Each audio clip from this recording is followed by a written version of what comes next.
Welcome back, everyone. I'm truly honored to be here with you once again as we continue our journey of spiritual awakening, self-mastery, and inner peace. If you've been walking this path with us for a while, thank you for your continued commitment.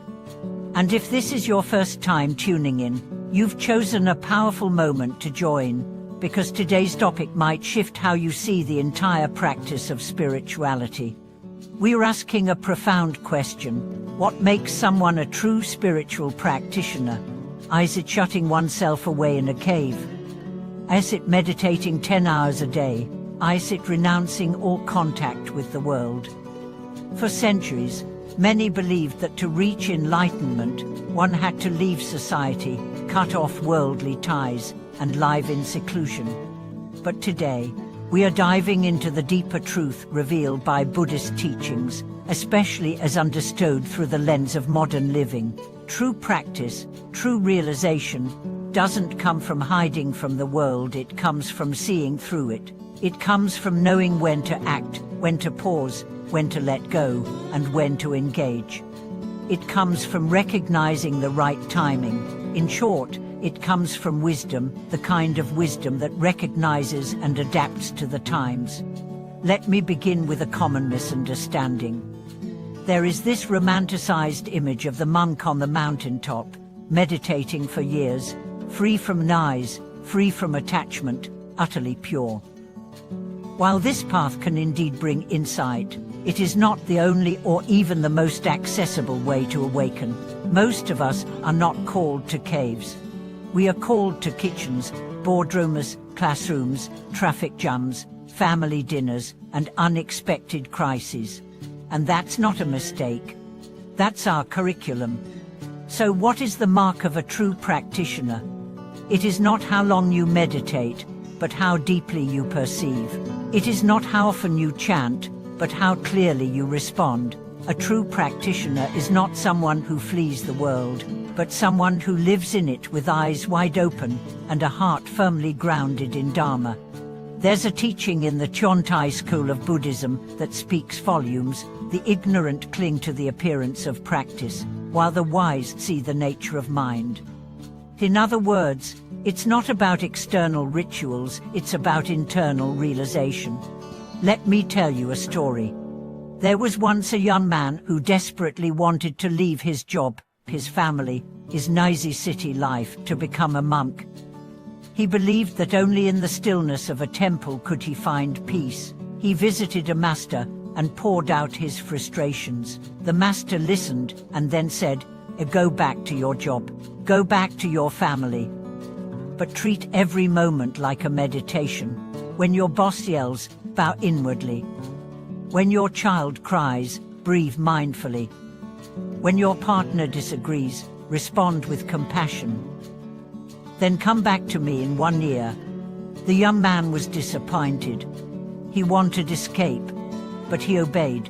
A year later, he returned wiser, smiling. "I see now," he said, "the temple was never a place. It was my own awareness." That is the wisdom of knowing the times. Let's talk about what knowing the times really means. In Buddhist philosophy, this is not just social cleverness or worldly adaptation, it's spiritual maturity. It's the understanding that all things arise due to causes and conditions, that life unfolds in rhythms like the seasons, that every situation has its own Dharma gate. The true practitioner knows how to open it. When you're with a sick parent, your Dharma gate is patience. When you're dealing with financial stress, your gate is non-attachment. When your community faces injustice, your gate is compassionate action. And when you're sitting alone, overwhelmed by your own thoughts, your gate is mindfulness. This is not easy, but it's real. So many people fall into the trap of spiritual escapism. They think that avoiding problems is the same as transcending them. But the Buddha never taught avoidance. He taught insight.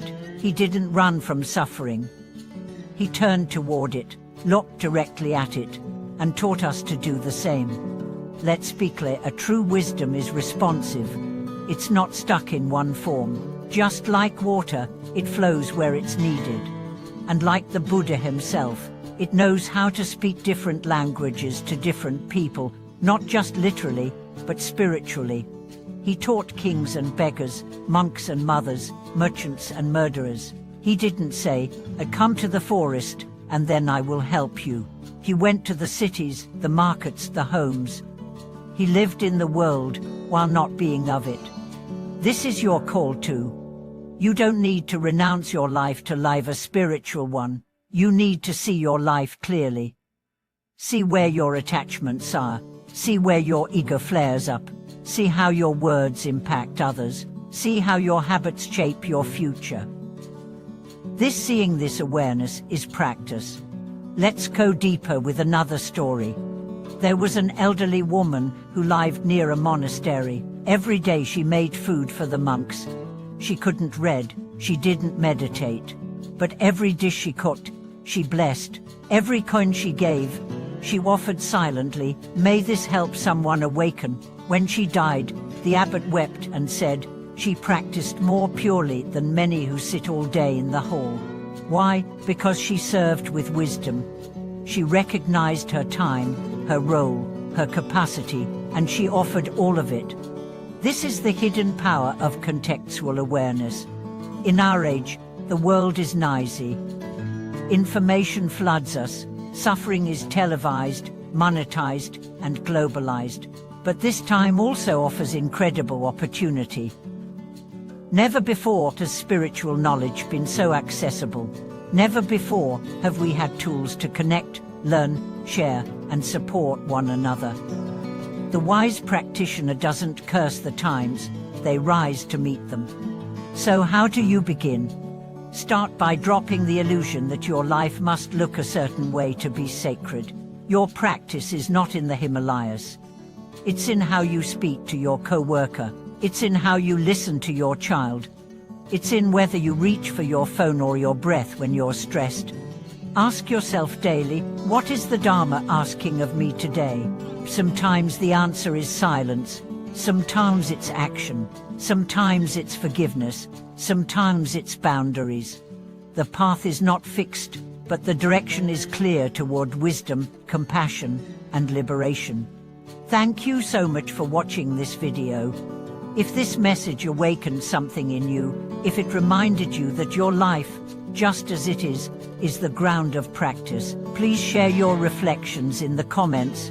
Tell us how you're bringing the Dharma into your daily situations. And if you found this video helpful, like, subscribe, and share it. Help us grow this community of mindful living. Until next time, walk with wisdom, speak with awareness, and honor your life as the sacred path it already is.